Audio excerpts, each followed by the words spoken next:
ABP news की इस खास कवरेज में आपका स्वागत है। और जैसे कि आपने देखा, मूड ऑफ द नेशन, देश का मूड क्या है इस वक्त, अगर देश में राजनीतिक परिस्थितियों की बात की जाए, उसके बाबत एक देशव्यापी सर्वे कराया गया।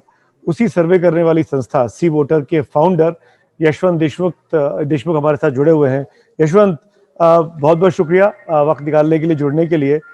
अब कुछ चीजें डेटा में हैं जो मैं चाहूंगा कि आप उसको जरा समझाएं। जो जो भी ऑडियंस इस टेलीकास्ट को देख रहा होगा, हमारे साथ जुड़ा होगा। अब हमने देखा मोटा मोटी कि बीजेपी की जो सरकारें हैं राज्यों में, वो उतनी पॉपुलर नहीं है, पर प्राइम मिनिस्टर मोदी जो है वो देशव्यापी तौर पर उनकी लोकप्रियता उतनी ही बरकरार है जितनी आज से 1.5 साल पहले करीब थी। ये कॉन्ट्रडिक्शन नहीं है कि मुख्यमंत्री जो बीजेपी के हैं वो अनपॉपुलर हैं, प्राइम मिनिस्टर की पॉपुलैरिटी बनी है? इसको आप कैसे देखते हैं? सुमित, ये कॉन्ट्रडिक्शन नहीं है। दरअसल आज की तारीख में कोई भी सर्वे आ जाए और ये बोले कि प्रधानमंत्री पॉपुलर हैं, लोग कहेंगे इसमें नई बात क्या है। मतलब सच्चाई ये है कि जब तक कि किसी सर्वे में प्राइम मिनिस्टर की पॉपुलैरिटी में कोई मेजर डिप ना आ जाए, तब तक कम से कम इस सवाल के ऊपर कोई सर्वे की हेडलाइन नहीं बनती। सच्चाई ये है क्योंकि प्राइम मिनिस्टर पॉपुलर है, अक्रॉस द बोर्ड पॉपुलर है। वो उन राज्यों में भी पॉपुलर है जिन राज्यों में भाजपा की सरकार नहीं है या भाजपा कोई बहुत बड़ी शक्ति नहीं है। ये कोई बहुत बड़ा अब ऐसी फाइंडिंग नहीं रहेगी जिसपे लोगों को कोई आश्चर्य होना चाहिए। और इसमें न इस सर्वे के ऊपर किसी को कोई आश्चर्य करना चाहिए, क्योंकि बैक टू बैक 2 ऐतिहासिक जनादेश वो जीत करके आए हैं। तो उतने बड़े जनादेश के बाद में उनकी पॉपुलैरिटी, व्यक्तिगत पॉपुलैरिटी पे कोई संदेह नहीं रह था। हाँ, जो चीज अब बहुत क्लियरली पिछले मूड ऑफ द नेशन सर्वे में भी आनी शुरू हो गई थी और इस बार और भी ज्यादा क्लियरली आई है कि प्रधानमंत्री की पॉपुलैरिटी के भरोसे बीजेपी ने बहुत सारे राज्यों के चुनाव लड़े और जीत भी लिए, लेकिन उनकी पॉपुलैरिटी के भरोसे जीते गए राज्यों में उनकी सरकारें उतनी ही अच्छा काम कर रही हैं या उनके चुने गए मुख्यमंत्री उतने ही पॉपुलर हैं, तो ऐसा नहीं है। और प्रधानमंत्री की पॉपुलैरिटी इन राज्यों के लिए कोई इंश्योरेंस पॉलिसी नहीं, ये भी हम देख चुके हैं। क्योंकि कई राज्यों के विधानसभा चुनाव में हमने बहुत 6 सालों में सुमित बहुत क्लियरली देखा कि लोगों ने स्प्लिट वोट दिया। अब ये बताइए दिल्ली से बड़ा उदाहरण क्या होगा? 2014 का 7-0 लोकसभा में और 2015 की 67-3 विधानसभा में, फिर 2016 का हमने 2019 का हमने देख लिया लोकसभा का वर्डिक्ट और 2020 का विधानसभा वर्डिक्ट। यानी पूरा का पूरा पब्लिक का पेंडुलम स्विंग जो है एक हिस्से से दूसरे हिस्से ऐसे जा रहा है। मतलब उन्होंने तय कर लिया है कि हमको देश में किसे चाहिए और प्रदेश में कौन सा चाहिए, बिल्कुल क्रिस्टल क्लियर है। जो बात आप कह रहे हैं ना यशवंत, वो चीज, फॉर एग्जांपल अगर हम उड़ीसा की बात करें तो उड़ीसा में नवीन पटनायक उतने ही पॉपुलर है राज्य के स्तर पर, लेकिन नरेंद्र मोदी की जब आप लोकसभा की बात करते हैं तो नरेंद्र मोदी भी उतने ही लोकप्रिय हैं, नवीन पटनायक से कहीं आगे निकल जाते हैं। मैं बहुत अच्छा आपने उदाहरण लिया और खासतौर पे दर्शकों को यह बताना बहुत जरूरी है कि दिल्ली के उदाहरण में तो फिर भी 1 साल का गैप है सुमित। उड़ीसा का उदाहरण तो ऐसा है जहां लोकसभा और विधानसभा एक साथ हुए। बिल्कुल, यानी विधानसभा में लोगों ने पूरा का पूरा स्वीप दे दिया नवीन पटनायक को, लोकसभा में अच्छी खासी सीटें बीजेपी को भी दी उड़ीसा में। तो ये बहुत क्लैरिटी है लोगों में। और मुझे ऐसा लगता है कि एक ये खतरे का संकेत भी है बीजेपी के लिए, बीजेपी के जो स्ट्रैटेजिस्ट हैं, क्योंकि एक लहर, मोदी की लहर आ गई और हम जीत गए और हमने सरकार बना ली, हम मुख्यमंत्री बन गए। ये सारी चीजें मतलब ये चलने वाली नहीं है। मोदी की लहर, अब पब्लिक क्लियर है, मोदी की लहर में मोदी को वोट देना है वहां पर जहां मोदी के प्राइम मिनिस्टर बनने का सवाल है। बिल्कुल, अब केवल मोदी के नाम पर बीजेपी के किसी भी नकारा चीफ मिनिस्टर को जबरदस्ती बीजेपी के उसके समर्थक जिताए, ये होने वाला नहीं है और हो भी नहीं रहा है। और शायद जो बात आप कह रहे हैं ना वो आपके डेटा में दिखाई भी दे रही है। जैसे अगर बात करें अनपॉपुलर चीफ मिनिस्टर्स की या जो वर्स्ट चीफ मिनिस्टर है, उसमें सबसे पहले त्रिवेंद्र सिंह रावत का नाम आ रहा है, उत्तराखंड के मुख्यमंत्री का। उसके नीचे मनोहर लाल खट्टर, हरियाणा के मुख्यमंत्री, और फिर कैप्टन अमरिंदर सिंह। रातों रात नहीं आए हैं सुमित। अगर आप देखें कि सबसे अच्छी बात ट्रैकर की क्या है कि ट्रैकर के आंकड़े ऐसा नहीं है कि आज आ गए और एकदम से झटका लगा, अरे ये क्या आ गया। ट्रैकर हमारा रोज चलता है, हमारे आंकड़े हम लोग एबीपी के ऊपर रूटीन लेवल पे रेगुलर भी हम लगातार बताते रहते हैं। हम पूरे भारत में 11 भाषाओं में रोज सर्वे करते हैं। तो त्रिवेंद्र रावत का नाम या मनोहर लाल खट्टर का नाम ये कोई ऐसा नहीं है कि रातों रात सबसे नीचे आ गया। ये पिछले साल 1.5 साल से हम लोग लगातार इंडिकेट कर रहे थे कि ये चीफ मिनिस्टर्स की रेटिंग लगातार नीचे जा रही है और इसमें कोई आश्चर्य नहीं होना चाहिए कि वो सबसे नीचे आए।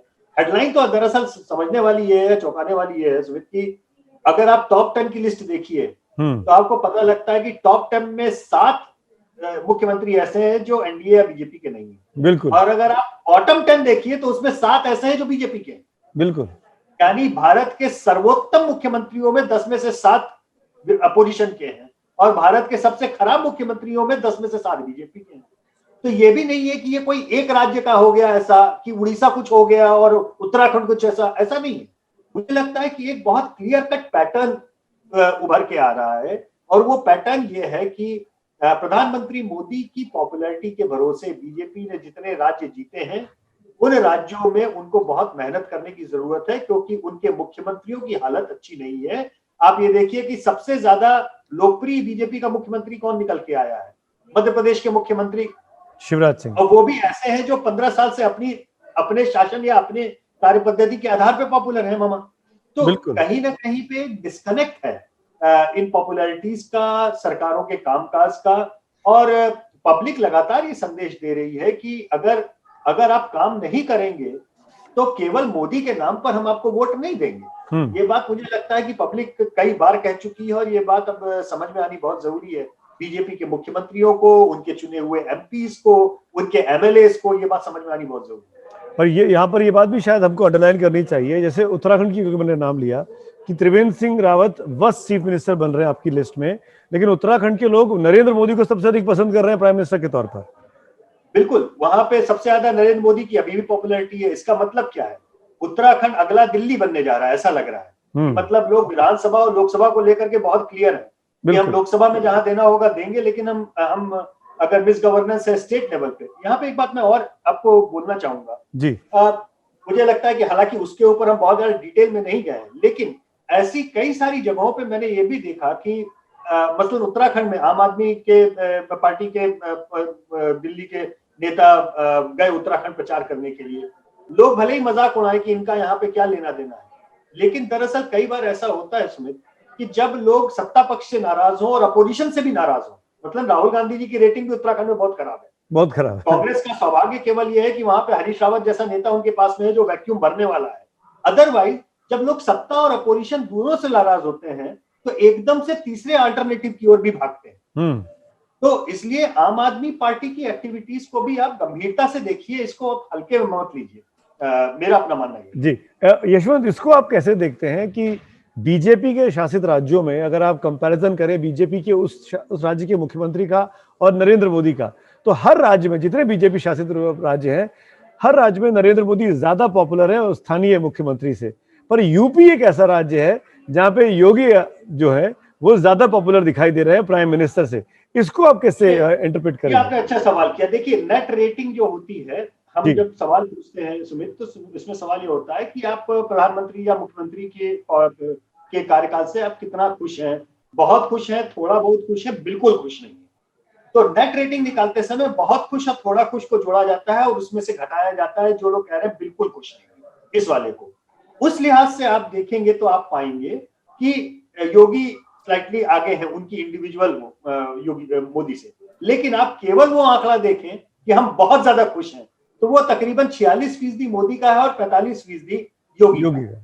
सच्चाई भी यह है कि उत्तर प्रदेश में योगी सरकार केवल और केवल मोदी भरोसे बनी, सच्चाई यह है। लेकिन मोदी के नाम पर जो एक पोलराइजेशन होता है उत्तर प्रदेश में, अपोजिशन पार्टीज भी काफी स्ट्रांग है वोट शेयर के मामले में जी। 45% यूपी में बहुत होता है, यूपी में 300 सीट जीतने के लिए या 70 सीटें लोकसभा में जीतने के लिए। लेकिन अगर आप ओवरऑल पॉपुलैरिटी की बात करें तो नेगेटिव स्ट्रेच भी उसमें काउंट होता है और उत्तर प्रदेश में माइनॉरिटीज वोट बहुत ज्यादा है। समाजवादी पार्टी का पुराना एक सपोर्ट बेस है, बहुजन समाज पार्टी का और कांग्रेस का भी गई मरी हालत में भी पुराना सपोर्ट बेस है जो एंटी योगी और एंटी मोदी फॉर्मेट के ऊपर अपनी राय व्यक्त करता है। ये अब राज्यों से बाहर निकलते हैं, केंद्र की देश के मूड की बात हो रही है यशवंत, तो वो बात कर लेनी चाहिए। 2 मुद्दे इस पूरे 1 साल में, एक तो कोरोना से लड़ने का तरीका और फिर हाल ही में किसान आंदोलन जो बीते 2-3-4 महीने से चल रहा है। तो बारी बारी से एक विषय पे आता हूं। कोरोना को लेकर जिस तरीके से प्रधानमंत्री ने नीतियां बनाई, राष्ट्रीय सरकार ने नीतियां बनाई, आपको लगता है उससे नरेंद्र मोदी की पॉपुलैरिटी बढ़ी? क्योंकि सर्वे में तो कुछ ऐसा ही दिखाई देता है, जैसे जैसे लॉकडाउन लगाते गए पब्लिक सेंटिमेंट उनके साथ जाता गया। देखिए, एक ये मैं ग्लोबल परिप्रेक्ष्य भी आपको देता हूँ सुमित, क्योंकि हम लोग केवल भारत में सर्वे करते हैं ऐसा नहीं है। आप अगर और दर्शक भी अगर चाहें तो इसे चेक कर सकते हैं। जिस समय कोई भी राष्ट्रीय आपदा ऐसी आती है, कुछ भी बड़ा संकट आता है, तो ग्लोबली बहुत सारे राष्ट्रों में अपने राष्ट्राध्यक्षों और या अपने सरकारों के प्रति एक अटैचमेंट बढ़ जाता है, प्रोवाइडेड वो राष्ट्राध्यक्ष या वो सरकारें एक डिसाइसिव दिखाई दें। देखिए, डिसाइसिव होना, आप डिसीजन के ऊपर सही गलत विवेचना कर सकते हैं सुमित, लेकिन डिसाइसिव होना ये अपने आप में एक बहुत बड़ा वो माना जाती है, क्वालिटी मानी जाती है किसी नेता के लिए। और पूरी दुनिया में कई बड़े प्राइम मिनिस्टर और प्रेसिडेंट्स के साथ में ये हुआ कि कोविड के बाद वाले में जब लॉकडाउन और बड़े डिसीजन लिए गए तो उनकी पॉपुलैरिटी या उनके प्रति लोगों का एक पॉजिटिव रिस्पॉन्स बढ़ा, और फिर उसके बाद में थोड़े समय बाद में कम भी हुआ, जैसे जैसे कोविड को लेकर के लोगों का डर या कम हुआ या लोग उकता गए, या उस तरीके से बात कर सकते हैं। तो नरेंद्र मोदी ने जितना कोविड के बीच में लोग मजाक में कहें थाली बजवा दी, घंटे बजवा दिए या लॉकडाउन करवा दिया, उस पूरे मोमेंटम के दौरान कहीं ना कहीं लोगों का सेंटीमेंट इस बात को लेकर जुड़ा था कि ये व्यक्ति या ये प्रधानमंत्री जो भी कर रहा है ये हमारे भले के लिए कह रहा है, उसकी बात माननी चाहिए, सुननी चाहिए। अब जब कोरोना अपने आप में एक मुद्दे के तौर पे घटता जा रहा है, लोग थक गए हैं क्योंकि लोगों की रोजी रोटी, लोगों के रोजगार, लोगों की जिंदगी, इसके ऊपर असर पड़ रहा है, तो कहीं ना कहीं वो भी हमें फैटीग दिखाई दे रहा है। तो इस पूरे सर्वे में आप पाएंगे कि कोरोना के नंबर चढ़े और उसको मुद्दे के तौर पर उतरे, लेकिन हमारे सर्वे में लगातार ये भी देखा हमने कि अनएम्प्लॉयमेंट, बेरोजगारी का आंकड़ा धीमे धीमे धीमे मुद्दे के तौर पे लगातार बढ़ा। हमने बिहार चुनाव के दौरान देखा, बिल्कुल बिहार चुनाव में एनडीए की जैसी तैसी जो भी जीते हैं, बस ये समझिए कि राम राम करते हुए जो जीते, वो बेरोजगारी का मुद्दा किस तरीके से तेजस्वी यादव ने बुनाया था। तो मुद्दा बनने में समय नहीं लगता, लेकिन अभी फिलहाल ये लगता है कि मोदी की पॉपुलैरिटी निर्णय के ऊपर, उनके निर्णय लेने की क्षमता है, निर्णय लेने के तरीकों के ऊपर जनता का भरोसा बना हुआ। और इनफैक्ट जो बात आप कह रहे हैं ना, उसको मैं और एक लाइन अपनी तरफ से जोड़ना चाहूंगा कि नरेंद्र मोदी, क्योंकि वो स्ट्रॉन्ग लीडर के तौर पर उन्होंने अपने आप को पिछले इतने सालों में प्रोजेक्ट किया है, उस छवि में उनके डिसीजंस ने शायद दर्शकों के मन में या जनता के मन में और भरोसा दिया कि ये कड़े फैसले ले सकता है। तो जो विपक्ष के नेता नरेंद्र मोदी के लॉकडाउन को लेकर या दिया और इसको लेकर सवाल खड़े करते हैं, मजाक उड़ाते हैं, दरअसल अब इस सर्वे को देखने के बाद और आपकी बात सुनने के बाद यशवंत, मैं ये कह सकता हूं कि वो अपने पैर पे कुल्हाड़ी मार रहे हैं उस तरह के सवालों पर मजाक उड़ाकर या उसकी आलोचना करके। हमारे सर्वे के आंकड़ों के ऊपर विपक्ष के भी कई हमारे मित्र जब बात करते हैं और पूछते हैं और सवाल उठाते हैं, और बहुत जेन्युइन सवाल होते हैं, क्योंकि क्या होता है ना, आप जानते हैं आंकड़े गिलास आधा खाली या आधा भरा, ये दोनों ही तरीके से हेडलाइन या पर्सपेक्टिव देता है, ये समझने की बात होती है। तो वो पूछने की कोशिश करते हैं कि हमारे लिए इसमें गिलास आधा भरा हुआ हमारे लिए कहाँ है। मैं अक्सर इस बात को समझाता हूं कि देखिए, आप मोदी के निर्णयों की आलोचना कर सकते हैं कि ये निर्णय गलत था, इस पे आप हो सकता है आप डिमोनेटाइजेशन का निर्णय लीजिए, बहुत सारे आदमी आपको आलोचना करेंगे गलत था। सवाल ये है कि आम जनता उस निर्णय को गलत या सही के परे अगर इस तरीके से देख रही है कि इस आदमी ने जो भी निर्णय लिया, ये निर्णय हमारे हित को ध्यान में रखते हुए लिया, हो सकता भाई आप ये देखिए लाखों करोड़ों की तादाद में लोग लाइन में लगे रहे एटीएम के लिए, दंगा नहीं हुआ। आप इस बात को, माइग्रेशन हुआ, कोविड में माइग्रेशन हुआ, इतनी बड़ी बात। अभी 6 महीने में माइग्रेशन का कितना, और जिस राज्य में सबसे ज्यादा माइग्रेशन का हैरेसमेंट आप कह लें लोगों को उठाना पड़ा, वो बिहार था। और बिहार में लोगों ने बोला उस बात को, लेकिन बावजूद उसके मैंडेट किधर गया। तो ये बात थोड़ी सी हमें समझनी पड़ेगी कि मोदी के लिए हुए निर्णयों में सही गलत इसकी मीमांसा आप कर सकते हैं, लेकिन जनता के बीच में उन निर्णयों को लेकर के उनकी विश्वसनीयता के ऊपर अभी फिलहाल ऐसा प्रश्न चिन्ह लग रहा है, ये नहीं हो रहा है। ये आंकड़े भी नहीं दिखा रहे हैं, ये चुनाव के परिणाम भी नहीं दिखा रहे हैं, और जनता जो कह रही है वो तो कह ही रही है। ये दोनों अलग अलग चीजें हैं। मुझे लगता है कि निर्णयों की आलोचना या उनके कामकाज की आलोचना ये एक अलग विषय है, और जनता के बीच में उनकी विश्वसनीयता ये एक अलग विषय है। इन दोनों को आपस में बहुत कंफ्यूज करने से गड़बड़ हो रही है। मैं उस विषय पर आऊंगा आगे जाके, लेकिन एक और विषय था किसान आंदोलन का, मैं उस पर जरूर आना चाहूंगा, क्योंकि आपके सर्वे में एक जगह ऐसी दिखाई देती है कि किसान आंदोलन को लेकर प्रधानमंत्री मोदी को अपनी छवि के बारे में सोचना पड़ेगा, क्योंकि यहाँ बार बार इशारे मिल रहे हैं आपके तमाम उस ट्रैकर में कि सरकार को क्या नुकसान होगा तो कह रहे वाले 52% लोग हाँ में जवाब दे रहे हैं, 34% नहीं में जवाब दे रहे हैं। तो एक ऐसा मुद्दा दिखाई दे रहा है जहां पर जो चीज पीएम के लिए या बीजेपी के लिए अगेंस्ट में जा रही है कि किसान उसके सामने खड़ा हुआ है। बिल्कुल। और सुमित, अगर आपको याद होगा, जब 2015 में मोदी सरकार का 1 साल पूरा हुआ था और तब हमने जब देश का मूड किया था, उस समय भूमि अधिग्रहण कानून वाला मसला बहुत जोर पकड़ा था। और हमने उस समय जब पब्लिक से पूछा था तो 70% लोगों ने उस समय बोला था कि सरकार का यह निर्णय किसान और गरीब विरोधी है। उस पब्लिक ने बोला जिसने केवल 1 साल पहले मोदी को सर आंखों पे लगाया, उसी पब्लिक ने बोला जो 4 साल बाद उसने मोदी को 300 का फिर से बहुमत दिया। तो जनता बहुत स्पष्ट है। देखिए, इस जनता की बातों को आप सराखों पे लगा के देखिए, वो जहां पे उसको गलत बात लगती है वो गलत बोलती है। और इस समय मुझे कहने में कोई संकोच नहीं कि कृषि बिल इनका सही या गलत ये अलग मीमांसा हो सकती है, ये एक अलग हो सकती है, लेकिन पब्लिक सेंटिमेंट ये किसानों के साथ में है। देखिए, 2 मुद्दों पर सुमित हमेशा ध्यान रखिएगा, इस देश की जनता 2 जगहों पे उनका इमोशन बहुत ज्यादा जुड़ा रहता है, एक किसान के साथ में और एक जवान के साथ में। सेना के नाम पर और किसान के नाम पर ये शास्त्री जी ने जय जवान जय किसान ऐसे ही नारा नहीं दे दिया था। वो भूमिपुत्र थे, वो जरधरती से जुड़े थे, वो जानते थे कि इस देश का मानक क्या समझता है। तो मुझे लगता है कि किसान वाले मुद्दे पे, कृषि बिल वाले मुद्दे पे जो मैसेज गया है या जो भी जा रहा है, या जनता जिस तरीके से उसे देख रही है, कहीं ना कहीं उसको, जनता को ये लग रहा है कि ये कम से कम बीजेपी के या मोदी के पक्ष में जाता हुआ नहीं दिख रहा है। उन्हें इससे लग रहा है कि इससे उनकी इमेज को धक्का लगेगा। एक और इश्यूज पे जब हम बात कर रहे हैं तो आपके सर्वे में पूछा गया कि देश के सामने सबसे बड़ी समस्या क्या है। बड़े आश्चर्य की बात मुझे ऐसा लगता है एज अ पॉलिटिकल स्टूडेंट कि भ्रष्टाचार और महंगाई को बहुत कम परसेंटेज मिला और अनएम्प्लॉयमेंट को सबसे अधिक वोटिंग मिली। करीब 26% लोग बेरोजगारी को मुद्दा मान रहे हैं। क्या ये कोविड की वजह से है और क्या ये अनएम्प्लॉयमेंट को ऐसा मुद्दा बन सकता है आने वाले वक्त में जो बीजेपी के लिए परेशानी का सबब बने, राहुल गांधी या विपक्ष इसको इनकैश कर सके? बहुत अच्छा सवाल सुमित। और मैं इस सवाल के जवाब में, हालांकि इस सवाल का जवाब आपको पता है, मैं जानता हूं कि आपने केवल दर्शकों के लिए ये सवाल पूछा है। आपको याद होगा कि जब 2015 के दिसंबर में हमारा देश का मूड आया था, 2015 दिसंबर से ही अनएम्प्लॉयमेंट ये मुद्दा, बेरोजगारी एक मुद्दा, ये देश में सबसे बड़ा मुद्दा तब से बना हुआ है। और उसका कारण ये है सुमित कि आप यूपीए के अंतिम साल याद कीजिए। कुछ अंतिम यूपीए के समय 2013-14 वाला जो समय था, उस समय जो टॉप 2 मुद्दे थे पूरे देश के सामने, उसमें वो था करप्शन और इन्फ्लेशन जी। ये दोनों मुद्दे बड़े मारक होते हैं। जब ये दोनों सबसे बड़े हो जाते हैं तो देश में सत्ता परिवर्तन या प्रदेश में सत्ता परिवर्तन हो जाता है, ये हम देख चुके हैं। तो इन दोनों मुद्दों के ऊपर जो मारक क्षमता थी वो यूपीए को झेलना पड़ा। लेकिन 2014 में मोदी सरकार के आने के बाद में ये दोनों मुद्दे बिल्कुल जैसे लगता है रसातल में चले गए। करप्शन परसेप्शन के ऊपर, मोदी के ऊपर किसी भी किस्म का वैसा परसीव्ड करप्शन या उस तरीके का आरोप न लग पाया, न प्रूव हो पाया, न जनता उसको अभी भाव दे रही है। नंबर 1। नंबर दूसरी चीज कि इन्फ्लेशन, जो कंज्यूमर इन्फ्लेशन है, उसको इस सरकार ने कहीं ना कहीं मैनेज करके रखा हुआ है, उसके कारण वो मुद्दा नहीं बन पा रहा होता। तो ये दोनों मुद्दे जब चले गए तो जनता के सामने मुद्दे सबसे बड़े कौन से आए? जो पुराने मुद्दे बेरोजगारी के थे वो नंबर 1 चल रहा है।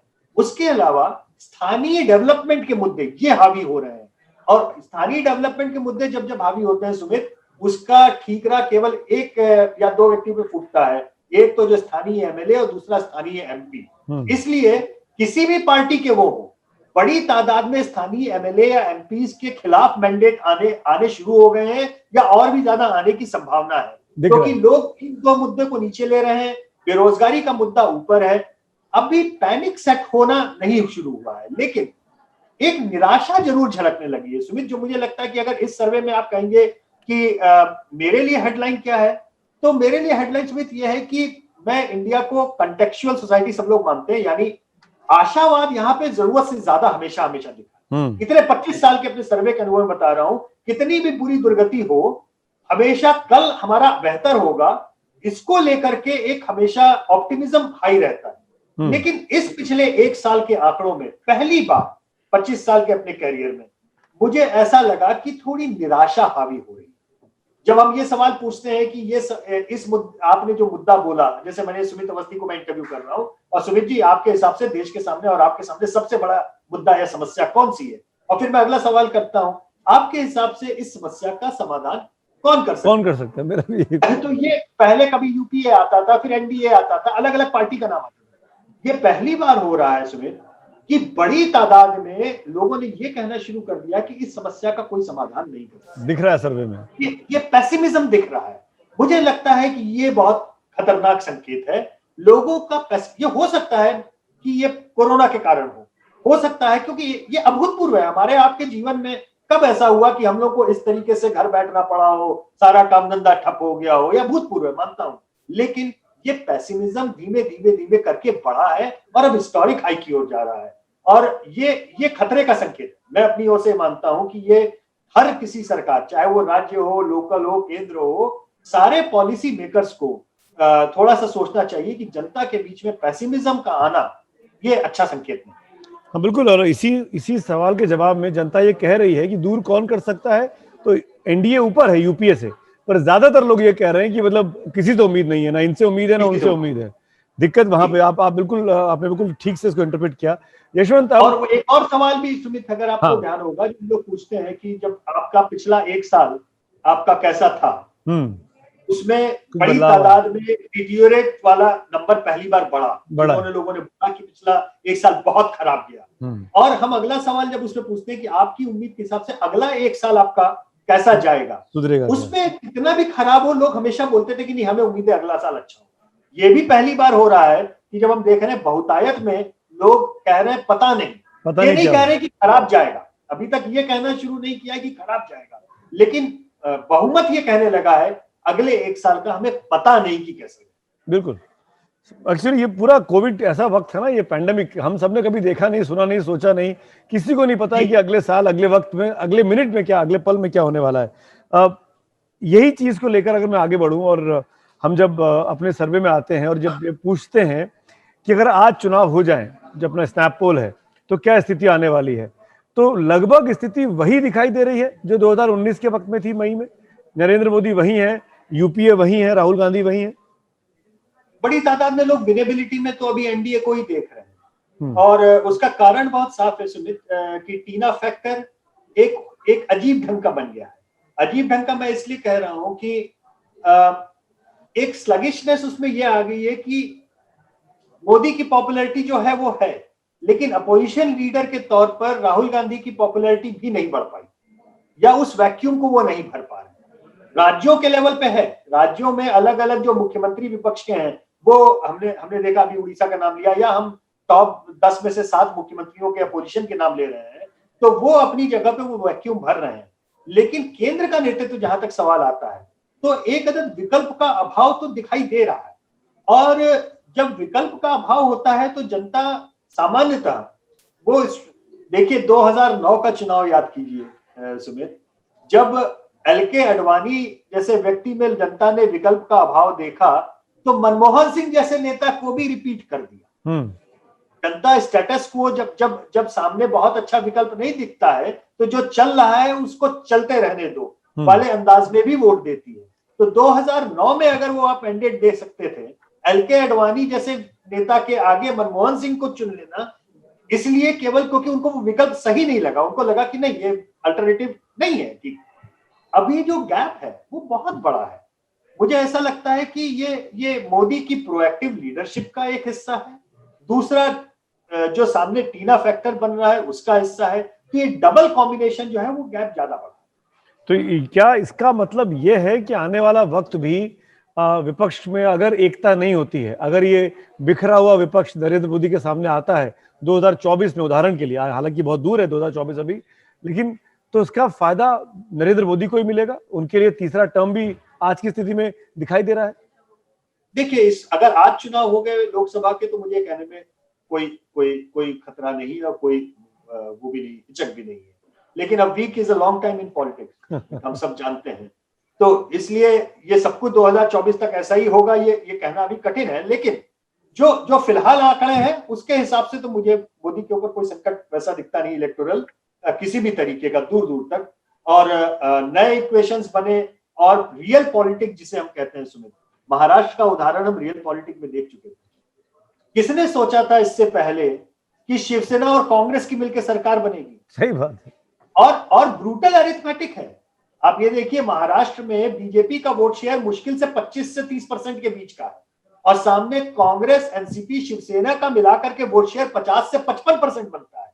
और वो 50 से 55% का जो मैथमेटिक्स है सुमित, वो उसी का प्रताप है कि उद्धव ठाकरे ये टॉप चीफ मिनिस्टर्स में अपनी जगह बना पाते हैं। बिल्कुल, ये मजाक नहीं है। तो हम अरिथमेटिक की ब्रूटैलिटी हम एक बार बिहार के चुनाव में देख चुके हैं, अरिथमेटिक की ब्रूटैलिटी हम अभी महाराष्ट्र में देख रहे हैं। और जिस तरीके से बन रहे हैं आंकड़े, उसमें ये भी हम देख चुके हैं कि सब एक साथ आ गए उत्तर प्रदेश में। तब भी लोकसभा चुनाव में मोदी को अगर लोगों को मैंडेट देना था तो लोगों ने मैंडेट दे दिया। तो ये सारी चीजों के बीच में हर एक का तू डाल में पात, ये सारा हिसाब किताब है। लेकिन जैसे कि हम लोग अक्सर बात करते हैं ना कि जैसे आपने मुझसे कहा था कि पश्चिम बंगाल में क्या हो सकता है, हमने कहा आंकड़े की लड़ाई तो बड़ी अच्छी हो सकती है, लेकिन अगर कोई चीज सबसे बड़ी हैंडीकैप है वो है एक अदर चेहरे का अभाव। जब आपके पास में विकल्प में एक बड़ा चेहरा कम पड़ता है तो वो हैंडीकैप होता है।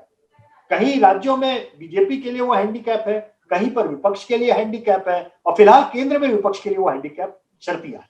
तो जितने लोग विपक्ष के नेता हैं यशवंत, उसमें कौन सबसे मजबूत तौर पर मुकाबला कर सकता है नरेंद्र मोदी का? ममता है, अरविंद है, नवीन पटनायक है, राहुल गांधी हैं, तेजस्वी हैं, अखिलेश हैं, मायावती हैं, कौन है? देखिए, अगर आप एक केवल आंकड़ों की तरह से कहें तो विशुद्ध रूप से आंकड़ेबाजी में नंबर 2 पे राहुल गांधी आते हैं, क्योंकि कांग्रेस एक बड़ा स्ट्रक्चर अभी भी है। बड़ा हाथी भी 1.25 लाख का होता है, हर गांव में अभी भी कांग्रेस के लोग हैं और एक नेशनल नेता के नाम पे राहुल गांधी का नाम आता है। लेकिन मुझे ऐसा लगता है कि तीसरा नाम जो आ रहा है उस पर ज्यादा निगाह देने की जरूरत है। तीसरा नाम अरविंद केजरीवाल का आता है, और वो नाम भले ही गैप बहुत ज्यादा हो, वो राहुल गांधी से बहुत बड़ा गैप पीछे नहीं है। अपनी बात समझ रहे हैं? हो सकता है मोदी और राहुल गांधी में बहुत बड़ा गैप हो, लेकिन राहुल गांधी और केजरीवाल में बहुत बड़ा गैप नहीं है। और ये अपने आप में एक इंटरेस्टिंग फैक्टर इसलिए है सुमित, मैं कहूंगा, क्योंकि केवल एक दिल्ली में वो शासन कर रहे हैं। एक दूसरा राज्य जहां पे वो कुछ बेहतर परफॉर्म कर पाए थे वो पंजाब था। हो सकता है कि इस बार और बेहतर कर जाएं, अभी जो उठापटक चल रही है पंजाब की राजनीति में उसमें। तीसरा राज्य उत्तराखंड, जहां पे उन्होंने अभी एंट्री ली है, गोवा में कोशिश करके वो फेल हो चुके हैं। तो ऐसे में आप जब पूछते हैं कि भाई आम आदमी पार्टी है ही क्या, तो वो आम आदमी पार्टी नहीं कहना चाहिए। जैसे आज की तारीख में बीजेपी नहीं कहना चाहिए, मोदी कहना चाहिए, उसी तरह मुझे लगता है वो आम आदमी पार्टी नहीं, एक नेता के तौर पे शायद अरविंद केजरीवाल उस वैक्यूम को भर सके जो जो जो राहुल गांधी वैक्यूम नहीं भर पा रहे। ये हम देखेंगे आगे। लेकिन फिलहाल लड़ाई अगर राहुल गांधी और अरविंद केजरीवाल में आप कहेंगे कि अपोजिशन के मेन फेस की, तो वो गैप बहुत तेजी से अरविंद केजरीवाल, उन दोनों के बीच का गैप पर। एक सवाल का जवाब जरूर चाहूंगा मैं यशवंत, इस सर्वे से थोड़ा सा परे, क्योंकि आप लगातार ट्रैकर के जरिए देश के मूड को समझते रहते हैं, कई सालों से काम कर रहे हैं। राहुल गांधी क्या लैग करते हैं? राहुल गांधी क्यों वहां नहीं पहुंच पा रहे हैं जहां उनको पहुंचना चाहिए? क्या मिस है? राष्ट्रव्यापी पार्टी है, पूरी पार्टी उनके नाम पर एक हो जाती है, उनके पीछे खड़ी हो जाती है, क्या दिक्कत है? मुझे ऐसा लगता है कि अब मैं आंकड़ों के बियॉन्ड केवल एक राजनीतिक विश्लेषक की हैसियत से ये बात का जवाब देना चाहूंगा। मुझे लगता है कि शायद लोग उनको उतनी गंभीरता से इसलिए नहीं लेते क्योंकि वो इतने गंभीर रूप से सामने लगातार लगे हुए दिखते नहीं। जब मैं ये बात कहता हूं तो आप ये देखिए कि अभी हाल फिलहाल में हैदराबाद के म्युनिसिपैलिटी इलेक्शन हुए, और हैदराबाद के म्युनिसिपैलिटी इलेक्शन में गृह मंत्री तक वहां पे चुनाव के मैदान में कूद गए। इसके ऊपर आलोचना हुई, बहस हुई, क्या एक म्युनिसिपैलिटी इलेक्शन इतना महत्वपूर्ण है कि गृह मंत्री वहां जाकर के कैंपेन करे? ये आलोचना का विषय हो सकता है सुमित, लेकिन जनता के बीच में एक मैसेज ये भी हमेशा जाता है कि यार इनकी मशीनरी, चाहे म्युनिसिपैलिटी का चुनाव हो चाहे लोकसभा का हो, लगती है तो पूरी ताकत से जूझ जाती है। मतलब इनकी मशीनरी ऐसी है जिसमें मोदी हो चाहे अमित शाह हो, म्युनिसिपैलिटी के भी चुनाव में जो है जाके घुस जाते हैं। अब इसको आप कंट्रास्ट देखिए राहुल गांधी की इमेज के साथ में, परसेप्शन के साथ में, तो वो पब्लिक के बीच में ऐसा लगता है इसे पार्ट टाइम पॉलिटिक्स करते हुए नजर आते हैं। मैं व्यक्तिगत जीवन पे किसी के भी कभी वो नहीं कमेंट करना चाहता, कोई कहाँ जाता है छुट्टी, मैं उसमें नहीं जाता। लेकिन अगर आप राजनीति करना चाहते हैं तो आज की तारीख में आपको केवल 365 दिन की राजनीति करनी जरूरी नहीं है सुनिए। आपको 24/7 365 दिन की राजनीति करनी चाहिए। अगर आप राजनीति सांस लेते समय, सांस निकालते समय, खाते समय, सोते समय अगर आप 24 घंटे राजनीति नहीं कर रहे हैं तो आप एक गंभीर राजनेता के तौर पर नहीं पहचाने जा रहे। और वही कांग्रेस है, उसी कांग्रेस के राज्य के जो नेता है सुमित, आप देखिए जो 24 घंटे की राजनीति कर रहे हैं उनको जनता गंभीरता से ले रही है। बिल्कुल वही कांग्रेस है, वही विपक्ष है, उनके जो 24 घंटे वाली राजनीति करने वाले गंभीर चेहरे हैं, जनता उनको सराखों पे रख रही है, उन्हें लगा रही है। तो राहुल गांधी मुझे लगता है कि शायद वो 24/7 पॉलिटिशियन नहीं है, वो मूलतः शायद नहीं है। मैं ये बात कह सकता हूं, मुझे ऐसा लगता है कि जैसे वो जबरदस्ती उनसे राजनीति कराई जा रही है और वो आपके शायद नहीं कर पा रहे। आपके सर्वे में दिखा भी, राहुल गांधी और प्रियंका गांधी के बीच जब पूछा गया कि कौन अध्यक्ष पसंद करेंगे तो प्रियंका को ज्यादा पसंद किया लोगों ने, हालांकि बहुत कम गैप है और प्रियंका ऊपर है। क्योंकि प्रियंका गाहे बगाए ज्यादा आ जाती है, प्रियंका गाहे बगाए ज्यादा स्टेटमेंट दे देती है, ट्विटर पे बयान दे देती है।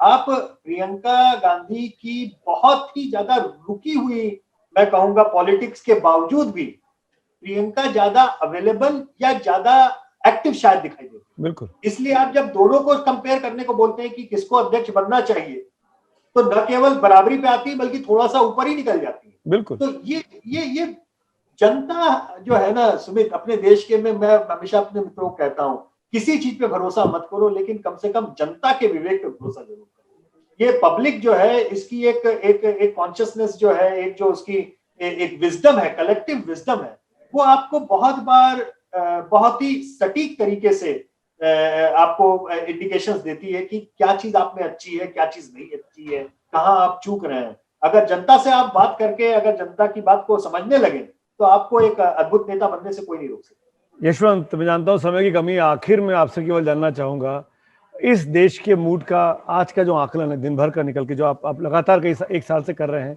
और जो निचोड़ निकल कर आ रहा है, उसको देखकर ये साफ समझ में आ रहा है कि एनडीए की सरकार की लोकप्रियता बनी हुई है, नरेंद्र मोदी की लोकप्रियता बनी हुई है, राज्यों में जो नॉन कांग्रेसी मुख्यमंत्री हैं उनकी लोकप्रियता बनी हुई है, अधिकतर राज्यों में 7 टॉप 7 में वो दिखाई देते हैं।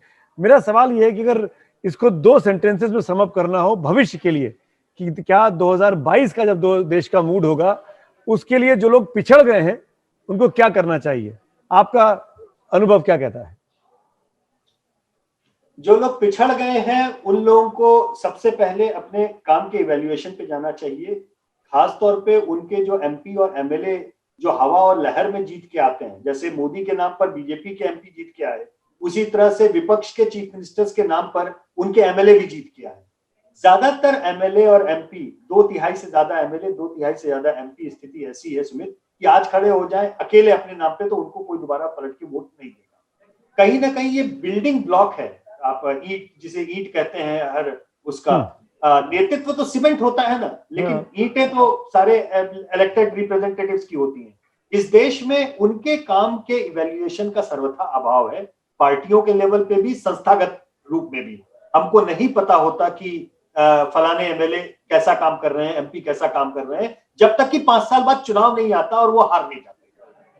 मुझे लगता है ये बहुत बड़ा एक गैप है परफॉर्मेंस का, जिसको जो भी नेता है चाहे जिस लेवल पे हैं उनको प्लग इन करने की बहुत जरूरत है। अदरवाइज मोदी जैसे टॉपर के भी टीम के सारे लोग इस तरह से फेल होते हुए नहीं दिखाई।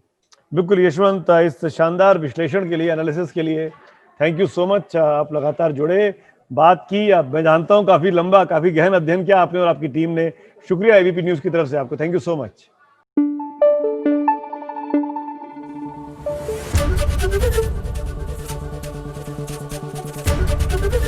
एबीपी न्यूज आपको रखे आगे।